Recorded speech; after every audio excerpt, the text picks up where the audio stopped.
Back, everybody. Coming up in just a bit, the ACLU calls the Baltimore riots the Black Spring. That's later. But first, bring me the Mamaluke. Peter can be quite an idiot. Mamaluke.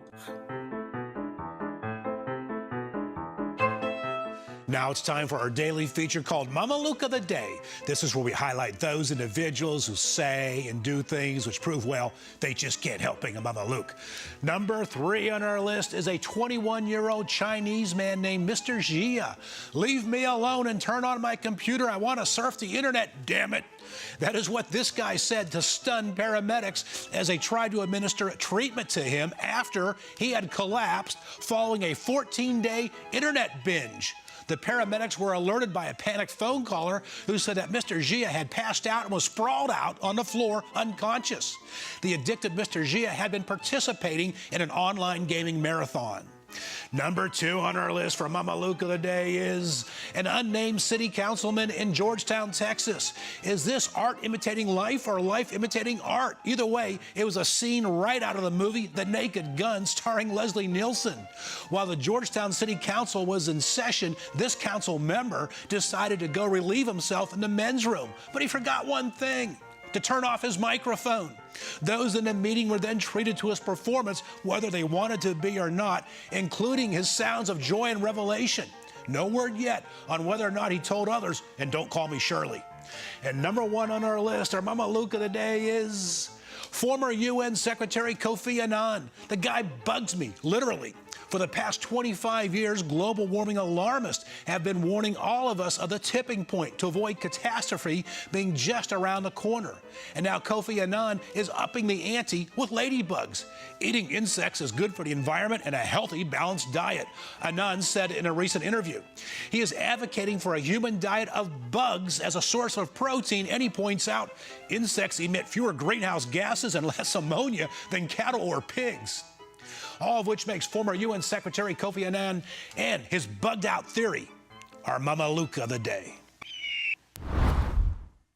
A recent CBS New York Times poll says that 61% of Americans believe that race relations in America under President Obama are at their worst level in over 2 decades. In addition, the ACLU tweeted recently that the Black Spring has begun, foreshadowing the coming of riots across America this summer.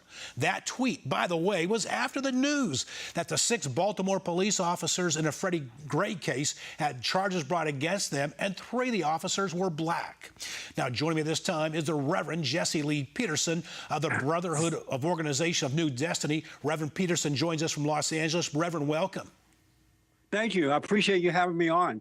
Our pleasure. Reverend Peterson, why, given the fact that we have an historic first ever black U.S. president in his second term, obviously, have race relations worsened under President Barack Obama, in your humble opinion?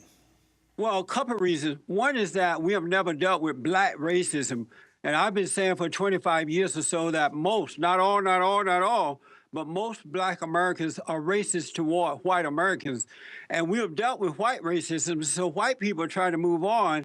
But because we have not dealt with black racism, there is a major issue in the black community in that most of them hate and are racist toward white folks. And since Barack Obama has been in the White House, it has only gotten worse in the minds of most black people because Barack Obama has created an environment giving the impression that white folks are still racist and that it is no different than it was under the Jim Crow laws. And so until we deal with black racism, it's not going to get better. A very controversial statement, Reverend Peterson. Now you, for our viewers, many of our viewers, of course, are familiar with you. You're a high-profile individual. But for those who may not be, a long time ago in your past, you were a far-left, raging, angry activist on the left. Today, that's right. Today, you're an outspoken critic, peaceful man of the left. Take us inside the minds of the left. Why are they so vested in this Black Lives Matter narrative, in this whole narrative of white America hates black America? Why are they so invested in this? Well, see, right now, most black Americans are in a fallen state of being, in that not all, but most black Americans are immoral.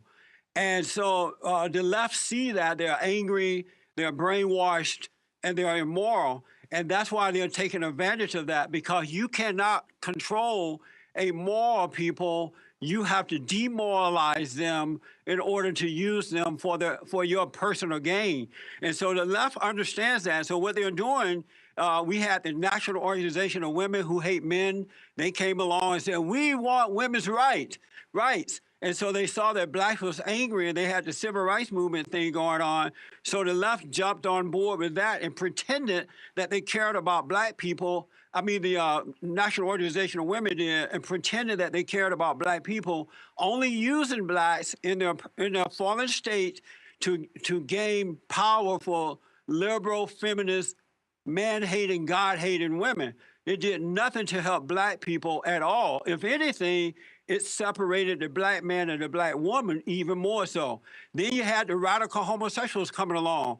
We want civil rights. And they jumped on board with black people, and blacks thought, oh, they love us. But they don't love black people. They use black people for their own personal agenda to the point now that we have so-called same-sex marriage. And now we have the ACLU and others coming along, and they want to cause chaos in order to turn, along with Barack Obama, by the way, to turn America into a socialist society. And the best way to do it is to pretend that they care about black people and use black Americans in their fallen state of anger in order to change our country as we know it. And that's what's happening today. And you talk about using black people. Let's talk about the Democratic Party. Yes. They're currently being very critical of the Republican Congress because of the failure of the city of Baltimore to provide a high-quality standard of living. But you look, and you know this as well as I do, Reverend Peterson, you look at Baltimore, 20% unemployment rate, decaying neighborhoods, decaying school systems, 20% of the labor force is employed by the government. But what the media does not want to talk about, what the Democrat Party ignores, the left will ignore, is, and I've been talking about it all week on this show, is that they've only had 2 Republican mayors since 1967. The entire city council is 100% Democrat. In the last 40 years, there have only been 2 Republican mayors. So the fingerprints of the Democrat Party are all over the city of Baltimore. What do Democrat policies in Baltimore tell us about their policies and the plight of African Americans? The Democrat policy tells us that they have no plan or intent to help black America rise up and become an independent people. It tells us that their whole plan and intent is to give black people just enough to keep black Americans under their control, so that when it comes time to vote, that black Americans will continue to vote for the Democrats year in and year out. This has been going on for the last 50 years or so, where under Lyndon B. Johnson, the Democrats took control by giving blacks government and taking a man out of the homes. And for the last 50 years, black Americans have been supporting the Democratic Party. And let me remind you, as you already know, that in Baltimore, the government is predominantly black. The mayor is black, city council is black, DA black, the police chief is black, everybody and their mama black. And over the last 40 years, black America has only gotten worse in that area as far as an economic situation, work, family, housing. And the Democrats knows that the government is never going to do anything good for black Americans or any other race, and they don't want to do anything good.